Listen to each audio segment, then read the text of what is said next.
What's up? So, this video is about Egyptian spirituality 101. Because in order for me to teach the tree of life,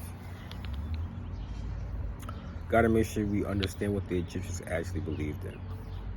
So first, the Egyptians were not practicing polytheism. They were actually practicing monism, not monotheism, but monism. Basically, right, they understood that there was only one source of creation. But they also realized that that one source split off into many different forms. Now, at first they had no name for the original, like, God or source, whatever the fuck, you feel me? But when the Greeks came, right, they realized that the Greeks needed a fucking name and an image so bad, and that other people did. Even other black people needed that shit also, you feel me? So because of that, they gave it a name, that being Nebuchadnezzar. Now, Nebuchadnezzar means all-encompassing divinity because it encompasses literally everything, right? Including all the gods and goddesses. Now, the one god, right, could also be called the Neter, and then the rest are called the Neteru. You feel me? Which are like cosmic forces and shit like that. You feel me? And with that also being said, let me think. And the image for it, right, for Nebuchadnezzar, right, was basically just like a man that had all the different aspects of all the different gods and goddesses and stuff like that, right? Now the Egyptians, I'm pretty sure they had over they had at least over 1,000 gods, right? Like literally, because they was able to separate that shit very fucking well, because like your intellect's like a knife and it cuts shit down to multiple pieces. And like for spiritual shit, your intellect is actually very fucking good at separating different parts of the fucking divine and stuff like that, you feel me? But they didn't mainly worship all those fucking 1,000, you feel me? They realized that there was 3 main aspects of that one god, you feel me? And then from there they had even more aspects, which I'm going to get into in my later video. My next one I'm going to explain the 3 aspects of God, the 3 main ones, right? You feel me?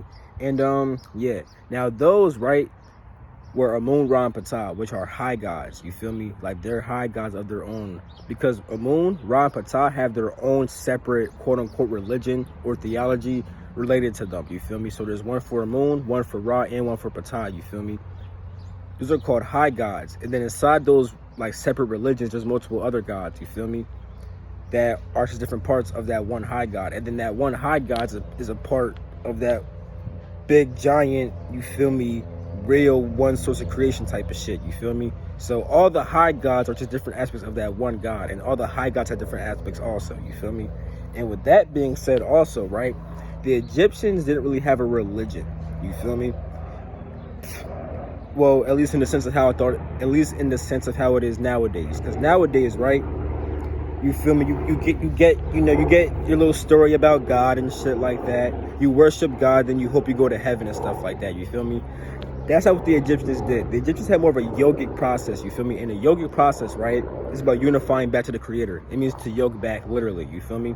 Now, religion is actually supposed to be doing that, because religion, right? Re means to do something again, and then the legions like to go back to also, or some shit like that, you feel me? So it's supposed to be for that, the same as yoga, but it's not practiced that same way, you feel me? Now, when it comes to the yogic system, right, they had 5 yogas. Yoga of devotion, which puts your emotions back in tune with that shit. Yoga of wisdom, put your thoughts back in tune. Yoga of action, put your actions back in tune. Yoga of meditation, put your willpower back in tune. And then tantric yoga, or certain power yoga, which basically just unifies your energies back with that shit, you feel me? And if you do the other 4, tantric yoga is kind of already happening at the same time, you feel me? It unites your energies back with the divine and shit like that, you feel me? So yoga is not actually about creating, it's about actually dissolving yourself, dissolving your personality and all kinds of stuff like that. And remember I said dissolving your personality. That's very important for one of the first lessons of the tree of life. Maybe not the first exact one, but it's important for that shit, you feel me? I'm telling you, remember that shit. It's about dissolving your personality, then yoking it back to the divine, you feel me? It's not about creating so much. Even the Egyptians did have pyramids and all that other, they did create a lot of shit, you feel me? But the process is for dissolving yourself and then going back to the original source of creation, you feel me? And that's what the Egyptians believed. They believed that there's only one source of creation, right? But there's also many forms of that shit.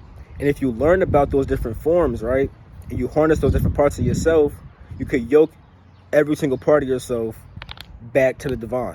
You feel me? They did this, right, with mythology also. Because you may hear stories about motherfucking Osiris, Isis, all that other shit, right? But they're not actual people who are on the earth. Like, for example, there's one about Sekhmet and Thoth. Now, Sekhmet and Heheru are the same. Well, and Hathor are the same person. So it could be about Hathor or Sekhmet, whichever one you want to fucking say. You feel me? But Sekhmet is the more wild form. You feel me? Hathor is the more purified form. So inside that myth, right, it's basically showing you that Thoth, your intellect, should control your willpower. You feel me?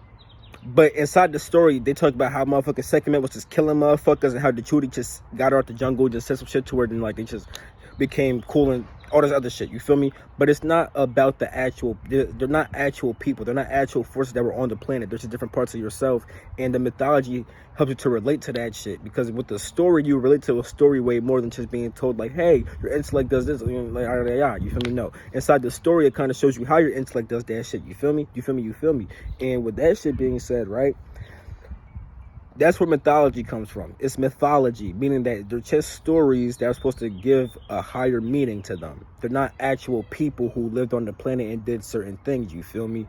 Now, with that being said, right, that's the main shit. They believed inside of one God, like they believed inside of one source, and that one source manifested in many different ways. And they wanted to harness every single force and then unify yourself with that one force, and then unify yourself. And if you unify all those forces together, you go back to that one original source of creation and stuff like that. You feel me? And the Tree of Life does that shit perfectly. So if that sounds interesting, keep on fucking with the channel. If it doesn't, I understand. That's cool for you.